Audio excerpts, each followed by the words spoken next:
Ok, nous sommes au milieu du chapitre 19, traitant donc de la chassidoute, la piété. Donc c'est faire plus, pour faire plaisir à Hachem, plus que ce que Dieu demande. Enfin, plus que ce que Dieu demande au peuple d'Israël de façon claire.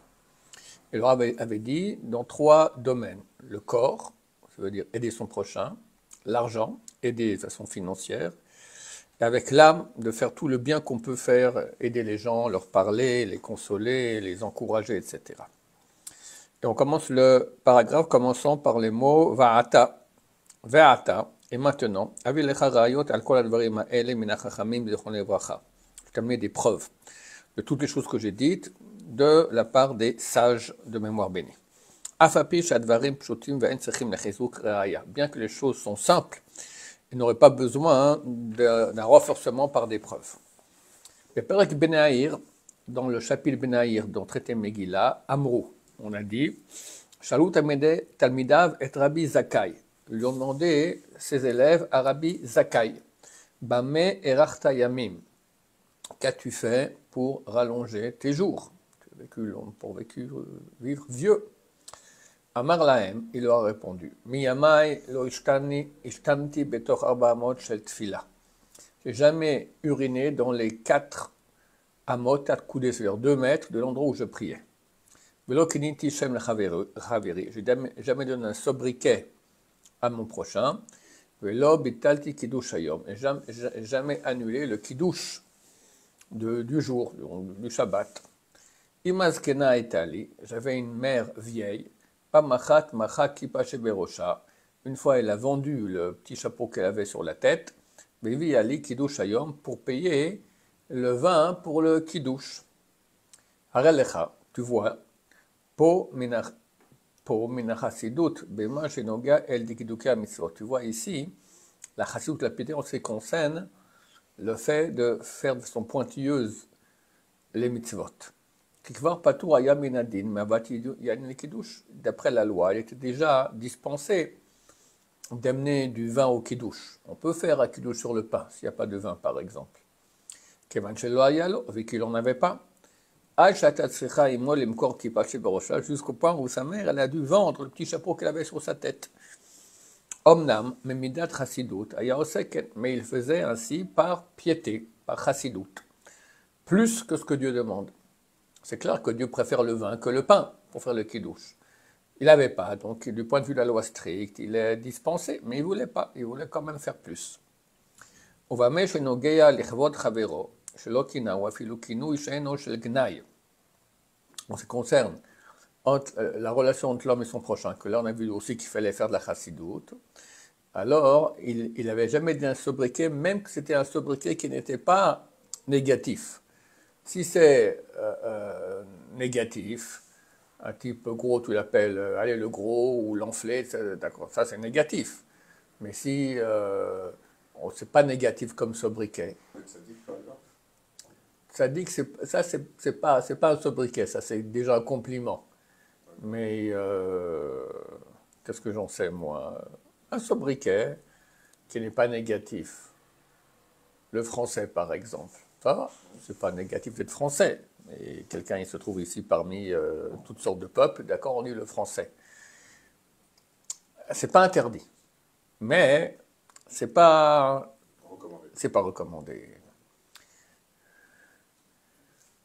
Comme les Tosfot ont expliqué là-bas, on parlait ici d'un sobriquet qui n'était pas négatif. Si c'est un négatif, qu'est-ce qu'il y a de spécial qu'on lui a rajouté, on lui a rallongé les jours, il a fait la halakha. C'est très grave de dire un sobriquet négatif sur quelqu'un. Rav Huna, gam ken kashar gemi alevusho, lefi shemachar hemiano liknot yan lekiddush hayom. On voit que Rav Huna, c'est un autre rabbin, aussi qui a pratiqué de la chassidoute, qui a attaché son habit avec un morceau de jonc pour vendre sa ceinture, pour acheter du vin, pour le kiddush. Otcham, encore là-bas, toujours dans Perek Benaïr, dans Megillah. Shalut Talmida vet Rabbi Elazar ben Shamoa. Ses élèves lui ont demandé à Rabbi Elazar ben Shamoa, Bemerachta yamim, comment as-tu pour rallonger tes jours? Amar Lami, il leur a dit, mais Ama, il a cité Kampendria le Bet Knesset. J'ai jamais fait un raccourci par la synagogue. Ça veut dire que peux faire le tour du pâté de maison pour arriver à l'autre côté, mais par la synagogue, hop, j'arrive direct. Alors je passe par la synagogue. Interdit. Donc il n'a jamais fait ça. Même si on s'assoit et qu'on fait des Torah. Alors c'est ça, c'est une marloquette. Si on s'assied et après on continue, le Ben Ishraï autorise, le Rav va dire il interdit.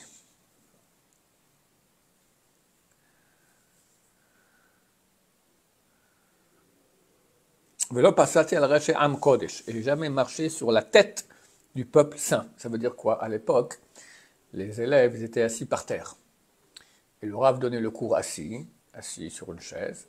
Et c'était très, très non recommandé que quelqu'un arrive en retard et il passe entre les gens comme ça. On appelait ça, il passe sur la tête du peuple saint. D'accord? Ça ne se fait pas. Donc il faisait très attention à cela aussi. Hine. Il s'agit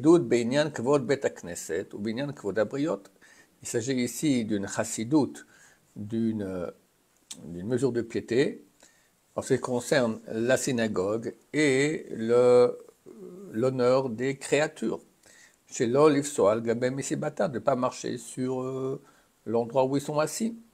Chez l'eau les raot kmevazé otan, de ne pas montrer comme si on leur fait honte. Bon, alors il faut dire, comme j'ai dit, c'est pas interdit, c'est permis de marcher comme ça, mais ça ne se fait pas tellement. Pour la synagogue, il faut dire que c'est de façon permise. Sûrement faisait ce qu'elle voulait dire, il n'a pas fait de raccourci, même de façon permise. Otcham, encore là-bas, même endroit, Shalou Tamina vet Rabbi Preda. Ils ont demandé ses élèves à Rabbi Preda. Bamer Artayamim, qu'as-tu fait pour allonger tes jours? Amar lahem yama eloke damneam le bet midrash. Jamais quelqu'un est arrivé avant moi au bet midrash. Velo berachti lifne Kohen. Et j'ai jamais fait la bénédiction avant un Kohen. Il faut laisser le Kohen. Je pense qu'il s'agit ici de la bénédiction, par exemple, de Zimoun, où on est à table et qu'il faut que quelqu'un fasse la bracha pour tout le monde. Alors il laissait toujours le Kohen passer avant. Velo achalti mi bema shelo urmu matanotea. Je n'ai jamais mangé d'un animal dont on n'a pas donné les cadeaux. Ça veut dire qu'on ne peut pas manger un animal cachère s'il appartient à un juif. Alors, après qu'on l'ait égorgé, il faut donner au Kohen la langue avec les joues, l'estomac et le bras droit. Aujourd'hui, on ne fait pas tellement cela parce qu'on on fait une association avec un goy. 1/1000, d'accord? Ça suffit déjà pour dispenser de faire ces cadeaux-là. Quand moi j'étais jeune à la yeshiva, on a acheté un mouton qu'on a égorgé, trois amis comme ça, et pour faire sur le cadeau de donner au Kohen ces parties-là. Maintenant, si l'animal, on n'a pas donné ses parties au Kohen, il est cachère. Mais bon, c'est pas bien. Et même de nos jours, du coup? Oui, bien sûr. Oui. Non, alors, aujourd'hui, comme j'ai dit, on s'arrange pour pas donner les cadeaux. On met un pourcentage, on donne une association avec un goy. Mais si ça appartient complètement à un juif et il doit donner ses cadeaux, il n'a pas. Est-ce que nous, on peut manger? On peut manger. On peut manger, pas des cadeaux, on peut manger des parties de l'animal le reste, d'accord, bien que les cadeaux n'ont pas été donnés. Bah, le Rav, il ne mangeait pas. Donc on voit ici de la chassidoute. Baruch Adonai, l'olam, amen va amen.